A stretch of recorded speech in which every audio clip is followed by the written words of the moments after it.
Merci de votre fidélité. Le Premier ministre Matata Ponyo vient de totaliser 2 ans. C'est depuis le 18 avril de cette année qu'il vient de totaliser 2 ans la primature comme chef de gouvernement de la RDC. Quel bilan ou le bilan est-il mitigé? On en parle dans Ça fait débat. Et puis la République démocratique du Congo et la République du Congo, ici Brazzaville, 2 pays en bonne coopération. Mais pourquoi ces refoulements des Congolais de la République démocratique du Congo, de ces pays-là? Alors on en parle dans Ça fait débat avec plusieurs experts, acteurs politiques, nos invités qui sont déjà ici sur ce plateau. Norbert Yamba, vous êtes membre de la société civile en RDC, bienvenue. Merci bien. Billy Kambale Tchongo, vous êtes cadre de l'UNC, parti de l'opposition, bienvenue. Merci. Face à vous, Crispin Ngoï Tamboué, il est député national, élu de Rudek, il est de la majorité présidentielle, bienvenue. Merci.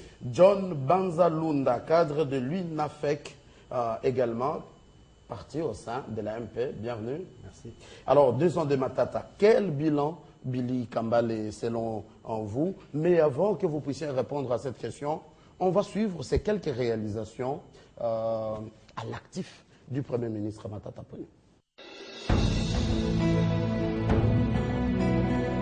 18 avril 2012, c'est fait. Le chef de l'État a décidé. Matata Ponyo est nommé au poste du Premier ministre. Un homme réservé, mais très efficace dans son action.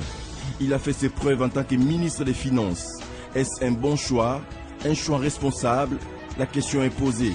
Matata Ponyo est un symbole de l'équilibre des finances nationales et internationales. C'est l'homme de la TVA qui a su maximiser les recettes de l'État. Il assure vis-à-vis des bailleurs de fonds bilatéraux et multilatéraux, notamment les FMI, la Banque mondiale, mais également la communauté internationale qui atteste ses vertus financières. 2 années, un bilan est dressé. Les bilans peuvent être personnels ou structurels. Comme dans tout bilan, il y a des points positifs et négatifs. Les positifs sont les objectifs atteints et les négatifs sont ceux encore en attente. 2 années, Matata à la primature sous l'impulsion du chef de l'État, le pays est gouverné. Parmi les réalisations de son administration, on peut citer l'adduction en eau potable des quartiers Mikonga et Biboa à Kinshasa, la construction de l'hôpital général d'Ankoro au Katanga et la réhabilitation des cellules de Guémena en Équateur. Le lancement en mai 2012 des travaux de construction de la centrale hydroélectrique de Zongo 2 qui va desservir en priorité les provinces du Bas-Congo et de Kinshasa tandis qu'Inga 3, l'étude est bouclée. Sur le plan éducatif, 1000 écoles sont en réhabilitation et ou en construction à travers le pays. 450 d'entre elles fonctionnent déjà et en santé, 1000 centres sont en construction. Transco, doté de 300 bus, est aussi un exploit à mettre à l'actif des Matata Ponyo. Un autre lot d'une centaine de bus est arrivé dans la capitale pour progressivement remplacer les tristement célèbres 207. La réhabilitation des grandes artères est largement avancée et les routes des dessertes agricoles, résultantes des villages agricoles, aussi. En économie, on parle du maintien du taux d'inflation à son plus bas niveau depuis une dizaine d'années et de la stabilité du franc congolais. Les projections du comité des politiques monétaires de la Banque centrale du Congo ont tablé en mars dernier déjà sur une croissance de 8,2% à la fin 2013 et en 2014 à 8,5%. Cette croissance économique résulte notamment de la hausse des productions dans les secteurs miniers. La stabilité du niveau des prix et du taux d'échange contribue aussi à l'amélioration du climat général des affaires et à la promotion d'une croissance forte. Cette amélioration du cadre macroéconomique résulte aussi de la rigueur dans la gestion des finances publiques et de la bonne gouvernance qui ont permis notamment de renouer avec des ressources budgétaires propres dans le financement de nombreux projets sociaux et d'infrastructures sur l'ensemble du pays. La création du guichet unique pour créer des entreprises en un temps record. Cette opération coûtait à l'époque $3000 et exigeait au moins 56 jours. Aujourd'hui, $120 en 3 jours suffisent. Les résultats n'ont pas tardé. En 6 mois, soit de mai à septembre 2013, déjà 836 sociétés et établissements ont été créés. Au plan sécuritaire, des avancées sont constatées grâce notamment aux efforts du gouvernement avec l'appui de la communauté internationale sous le leadership du chef de l'État qui a fait montre d'une diplomatie agissante, laquelle a permis d'engranger nombre de victoires surtout militaires. Malgré ces réalisations, il reste encore beaucoup à faire et le chef du gouvernement en est conscient. Du moins, on l'espère.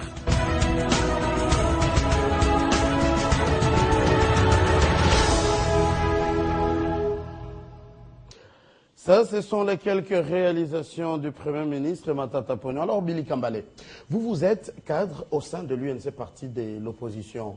Quel bilan vous faites ou, selon vous, la rigueur de Matata Ponyo aurait payé? Ça a donné des bons résultats. D'abord, c'est un bilan négatif. Il faut que nous soyons honnêtes. Parce que je viens de suivre les reportages. Vous vous rendez compte que on ne nous a rien montré comme réalisation. En réalité, tout ce qu'on nous a montré, c'est des anciens bâtiments auxquels on a juste mis la peinture. Plus de 300 bus. 300 bus. Un gouvernement peut se vanter d'avoir acheté 300 bus. C'est que n'importe quel particulier ici peut faire. Non, ça c'est blaguer avec un peuple. Nous sommes 60 à 70 millions d'habitants. Nous sommes un marché. Nous sommes un marché qui peut être bénéfique et au Congo et à l'Afrique tout entière. Nous sommes un pays qui a des potentialités dans son sous-sol. Nous sommes un pays qui a 80 millions d'hectares, 120 millions d'hectares de terres arables. Même espace que la Chine. L'étude, la projection par rapport à notre développement doit considérer cela comme les fondamentaux solides pour une économie. Quand on nous dit qu'il y a stabilité du cadre macroéconomique, on nous dit qu'il y a maîtrise du taux d'inflation, ce sont des concepts creux. Tenez, Mathieu, dans des pays à économie fragile, on ne peut pas se vanter d'avoir un taux d'inflation qu'on maîtrise. Parce qu'en économie, vous pouvez demander même aux spécialistes de l'économie, ils vous diront qu'il y a aussi l'inflation du développement. Ça veut dire, on peut même passer à la planche à billets, mais l'argent est investi dans les secteurs productifs. Qu'est-ce qu'on peut nous dire aujourd'hui par rapport à la création de l'emploi? Qu'est-ce qu'on peut nous dire aujourd'hui par rapport à notre économie? D'où nous venons, où nous sommes et où nous allons? Parce que depuis que Mouzito est parti, c'est un budget de 4 milliards de dollars qu'on nous présente. Depuis que Matata est parti. La première année de Matata, il nous a présenté un budget de 4 milliards de dollars avec un déficit de plus de 103 milliards de francs congolais. La deuxième année, vous pouvez lire les rapports de la Cour des comptes. Troisième chose qu'il faut qu'on précise. Matata, si vous êtes en train de voir, on les cote sur le plan international. Non, nous connaissons comment le circuit fonctionne. D'abord, Matata a tué la Cour des comptes, il a tué l'inspection générale des finances pour que l'argent de l'État commence à les mettre dans les cabinets d'audit étrangers pour constituer un petit lobby qui doit chaque fois se lui vanter au niveau étranger. C'est ça, Matata. Donc, c'est un félin qui est en train de prendre tout le monde à bateau. Il a tué le Conseil des ministres pour maîtriser en fait le circuit économique au travers d'une petite structure informelle d'ailleurs qu'il appelle la Troïka stratégique. Une bêtise. Ce qu'il faut faire, il faut que le gouvernement prenne des mesures sérieuses pour permettre à notre économie de quitter l'informel, de quitter cette économie de pacotille, de quitter cette économie sous perfusion pour devenir une véritable économie de développement au service du peuple congolais. Crispin, vous êtes député national. Est-ce votre lecture? D'ailleurs, vous êtes contrôleur du gouvernement. Vous savez, Mathieu, la première des choses, je dois saluer un peu les téléspectateurs, parce qu'il y avait un beau bout de temps qu'ils ne m'ont pas vu. C'est tout simplement les charges d'État qui n'ont pas permis que je sois permanent avec vous, mais je suis là toujours pour le servir. En ce qui concerne le bilan du gouvernement Matata, M. Matata, Premier ministre de son État, est en train d'appliquer la politique du chef de l'État, du président de la République, chef de l'État. Avec toute objectivité, rien que ce que nous venons de voir, il faut être animé peut-être de mauvaise foi pour ne pas reconnaître les avancées que ce gouvernement est en train de faire. Puisque nous sommes nés dans ce pays, nous avons vu ce pays évoluer, je suis toujours partisan de ceux qui disent que prenez l'ensemble des travaux exécutés, superposez-les sur le temps et l'espace, de 1960 jusqu'à 1997, prenez-les aussi les travaux actuels de 2001 jusqu'à 2000, quand je parle de 2001, c'est-à-dire que c'est l'impulsion donnée par le président de la République. Il y a une certaine accélération, mais on... Non, prenez-les et superposez-les sur l'espace jusqu'à 2014. Vous allez vous rendre compte que l'espace occupé par chaque réalisation pendant les temps passés est beaucoup plus large que l'espace occupé par chaque réalisation aujourd'hui. Ça veut dire quoi? Que les efforts fournis aujourd'hui sont beaucoup plus élevés que les efforts fournis les années antérieures. Il y a beaucoup qui sont en train de se faire. M. Matata est en train de travailler et sous l'impulsion du chef de l'État, mais nous n'allons pas nous applaudir aujourd'hui. Pourquoi n'allons pas applaudir? Puisqu'il y a encore beaucoup à faire. Il faudrait voir d'où nous venons, où est-ce que nous en sommes. Puisque dans ce pays, il y a eu beaucoup de comptables se sont enrichis d'une manière informelle. Tout simplement puisqu'il n'y avait pas un système de contrôle. Maintenant qu'on a installé le système bancaire, et vous allez vous rendre compte que maintenant, même si quelqu'un touche le peu, mais il parvient quand même à les avoir. Et ceux qui étaient en train de s'enrichir gauche-droite, ils ne parviennent pas à s'enrichir. Et en plus de cela, il faut reconnaître quand même qu'il y a un adage qui dit quand les travaux publics vont, ou bien quand les bâtiments vont, tout va. C'est-à-dire qu'il faut voir quand même comment la valeur infrastructurelle dans ce pays est en train de monter. Si nous prenons tout simplement les réseaux routiers, même dans la ville de Kinshasa, il suffit seulement d'être absent de cette ville de Kinshasa pendant un mois. Quand vous revenez, vous oubliez. Il suffit tout simplement d'atterrir à l'aéroport. C'est arrivé pour moi-même. J'ai atterri seulement à l'aéroport, juste l'espace tout simplement de un mois que j'étais absent. Et il y avait lieu de se confondre et de croire que non. J'ai commencé à regarder même à mon ami, mais comme je venais du Japon, est-ce que c'est comme si j'étais au Japon? Voilà, c'est comme si j'étais au Japon. Donc il faudrait quand même avoir cette bonne volonté de reconnaître quand même les efforts de ce que les autres sont en train de faire. Donc il faudrait que tout le monde se mette au travail et notre pays pourra s'en sortir. Donc le bilan Matata est positif. Selon vous. Alors, Norbert Yambayamba, quelle lecture pour la société civile? Vous savez, le débat sur l'action ou la performance d'un gouvernement, ça ne doit pas être un débat politisé. C'est un débat essentiellement technique parce que c'est notre gouvernement. Il est gouvernement de la majorité, mais il est aussi gouvernement de l'opposition. Notre peuple attend de ce gouvernement, que ce soit les opposants, que ce soit les gens de la majorité. Il est important, véritablement, que la discussion se fasse avec moins d'émotion. L'appréciation de la performance d'un gouvernement se fait autour de son programme. Matata, en arrivant au pouvoir, a mis en place un programme de 2012 à 2016. Il a fixé un certain nombre d'objectifs. Les premiers objectifs, c'est procéder à des réformes institutionnelles, politique, pour que véritablement le Congo soit doté des institutions et des mutations qui lui permettent véritablement d'appliquer la démocratie. 2. Pousser à ce que le Congo devienne un grenier agricole, une puissance énergétique, une puissance environnementale. 3. Il faut que le Congo construise une dynamique en mettant en place des infrastructures de base, les routes, les ports, les voies maritimes, les voies ferrées. Il faut que le Congo mette en place une dynamique industrielle qui donne de valeur ajoutée. Est-ce que tout ça était au rendez-vous?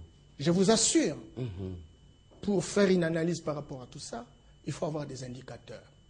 Parce que j'ai entendu qu'on a construit des écoles, on montre une école, on dit non, on a construit des écoles. Attention, attention, il y a 1000 écoles. J'aurais aimé, lorsque les gens de la majorité qui doivent rendre compte à notre peuple nous disent, sur les 1000 écoles, il y en a combien? Mais croyez-moi, je suis tout le temps à travers le pays, etc. Kinshasa n'est pas le Congo. Et lorsque vous regardez dans beaucoup de provinces, etc., il y a moins d'écoles. Je ne dirais même pas qu'il y a 2%. Et lorsque les quelques rares des écoles construites, vous allez voir don du gouverneur, don du président de la République. Je n'ai pas vu le don du gouvernement, encore que le pays se construit sous base des dons, ce qui n'est pas normal.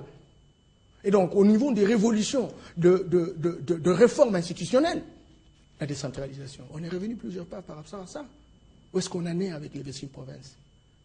Où est-ce qu'on en est avec les communes, les secteurs, les villes, etc. Donc, pour dire, beaucoup reste à faire. Beaucoup reste à faire, mais néanmoins. Mais quand même. Néanmoins, Matata, pour avoir passé beaucoup de temps au BCECO, qui est une institution qui respecte les normes et les standards internationaux, il a une culture normative, il a une méthode de travail. Vous confirmez que la rigueur a payé quand même. Attention. Parce que 8 millions de dollars, c'est une valeur nominale. Ce n'est pas une valeur réelle. Et donc, les économistes m'écoutent, ils savent ce que cela représente. Mais néanmoins, il y a une méthode. Néanmoins, il y a un premier pas. Le premier pas a toujours été le plus long. Je dirais même que Matata, c'est le moins mauvais de la majorité. Simplement parce que il est en train de mettre en place une approche, mais qui est fondamentalement sectorielle. Il faut qu'il s'élargisse dans une vision systémique. Ça veut dire en fait que lorsqu'il est en train de construire une dynamique pour mettre en place une croissance économique, qu'il sache qu'il y a des écoles, qu'il sache qu'il y a l'énergie, qu'il sache qu'on a besoin de l'eau, qu'il sache qu'on n'a pas seulement besoin de routes, mais on a besoin de différents secteurs de la vie nationale. Et par rapport à cela, lorsque vous regardez par exemple les taux de desserte en énergie, l'électricité, il a trouvé à 9%. Jusqu'à aujourd'hui, c'est 9%. Il a trouvé l'eau, la desserte. Avec Mobutu en 1980, c'était 30%. Aujourd'hui, on est à combien? À moins de 10. Donc, tout cela, ce sont des grands défis. Des grands défis qui lui permettent véritablement de donner sa direction. Il ne doit pas aujourd'hui se relayer d'un principe pour avoir fait quelque chose. Parce que ce qui reste, c'est plus. Et beaucoup de personnes, des observateurs disent que tant qu'on n'aura pas mobilisé autant d'argent, que 75% des moyens de recouvrement se volatilisent dans les poches des individus, parce que la tendance, la réduction de 30% de la corruption donne 55 milliards au moins l'année suivante dans le budget. Mais il n'est pas encore arrivé à cela. On n'a pas encore ressenti le rôle, comme l'a dit M. Kambalé, de la Cour des comptes, de l'Inspection générale des finances, etc. Toutes ces structures de dissuasion sont devenues des caisses de résonance. Il faut que véritablement ces structures de la République fassent un travail indépendant, n'est-ce pas, du gouvernement de la République, pour donner un éclairage dans la perspective de pouvoir améliorer les choses. John Banzalunda, vous êtes cadre de l'UNAFEC. Bilan de Matata ou c'est le bilan, la matérialisation de la vision du président de la République? Il y a un peu cette confusion-là. Tout à fait. J'ai apprécié avec une particulière attention l'analyse de M. Yamba Yamba, et qui a épinglé en disant d'entrée que ce débat ne doit pas être politicien. C'est ce qui n'a pas été le cas pour M. Kambalé, qui nous a fait un argumentaire tout à fait éloquent, malheureusement vide. Non seulement qu'il est vide, il a fait une sorte de surenchère, il a fait une sorte d'outrance pour démontrer ce qui n'est pas démontrable. Je prends un élément très essentiel. Lorsqu'on est en 2010, le Foreign Office, qui est le ministère des Affaires étrangères de la Grande-Bretagne, il publie un livre qu'ils appellent le livre blanc, c'est sur la sécurité mondiale. Et dans ce livre, il classifie les États selon le degré de dangerosité. Et notre pays, en 2010, de 2010 à 2012, était classifié comme un État effondré, c'est-à-dire un État en décomposition. Et lorsque vous prenez ce même livre en 2012, au moment où nous parlons, notre État a quitté le statut d'État effondré, donc d'État en décomposition, vers un État en danger. Donc, nous avons suffisamment évolué. Et cette évolution est consécutive. On a évolué de l'effondrement vers l'État. Oui, ça, ce sont des termes strictement géopolitiques. Et ça a tout un sens. Comme la Russie, c'est un pays en danger. Hein. Donc, tous les pays, je peux vous en citer plusieurs. Il n'y a qu'un seul pays au monde qui ne soit pas en danger, c'est l'Australie. Et donc, nous avons évolué dans cet élan. Pourquoi? Parce qu'il y a eu des efforts de la gouvernance, de notre gouvernement, qui a su mobiliser les ressources, réorganiser notre armée et a fait face pour la première fois, en tout cas depuis très longtemps, à une rébellion téléguidée par les étrangers. Et ça, c'était un fruit d'une diplomatie qu'on appelle la diplomatie du pourtour. Donc on a consolidé nos positions sur notre sous-région et nous avons présenté le point de vue du Congo avec écho au niveau international et cela a défait les plans de nos ennemis. Et pour aller un peu plus loin, cette victoire sur le M23 permet, ce que je considère comme la plus grande victoire, la plus grande réalisation de ce gouvernement, permet au gouvernement de se concentrer sur les autres réalisations, notamment les réalisations sociales. Parlant du social, j'ai entendu, à gauche, à droite, on parle dans tous les sens de ce mot social. Les réalisations sociales sont bel et bien effectives. Je vais vous donner un exemple très simple. Lorsque vous prenez un fonctionnaire qui touche aujourd'hui 70 000 francs congolais, il est sûr que 2 mois après, les mêmes 70 000 francs congolais vont avoir la même valeur. Et mais il faut être honnête en disant que je suis d'accord avec vous. C'est insuffisant, mais c'est pas. Les Chinois disent, ne craignez pas d'aller lentement, craignez plutôt de vous arrêter. Nous allons lentement et nous allons sûrement. Et lorsque vous prenez les réalisations, dans les réalisations sociales, ne nous dites pas que sur l'ensemble de notre pays, ce gouvernement a modernisé, réfectionné 277 zones de santé dans ce pays-ci. Et ce même gouvernement a réalisé dans ces pays la modernisation des 66 hôpitaux de référence. S'il vous plaît, John dans ce même gouvernement, c'est ce que les autres vous disent. Ça paraît comme des slogans, vous avez des chiffres, vous les dites, mais on ne les voit pas. Non, si vous me permettez. Mais un hôpital n'est pas une abstraction. Tous les hôpitaux dont on parle, il y a eu toute une liste, on vous la donne, vous vérifiez et c'est vérifiable. Et nous allons un peu plus loin. Il y a 330 centres de santé qui sont non seulement modernisés, mais équipés. Et quand vous parlez du social, parlez aussi de la gratuité des renseignements. C'est une réalisation sociale. Et cette gratuité de l'enseignement... Il y a une gratuité qui s'arrête aux 3 ans. Sauf Kinshasa et la ville de Lubumbashi.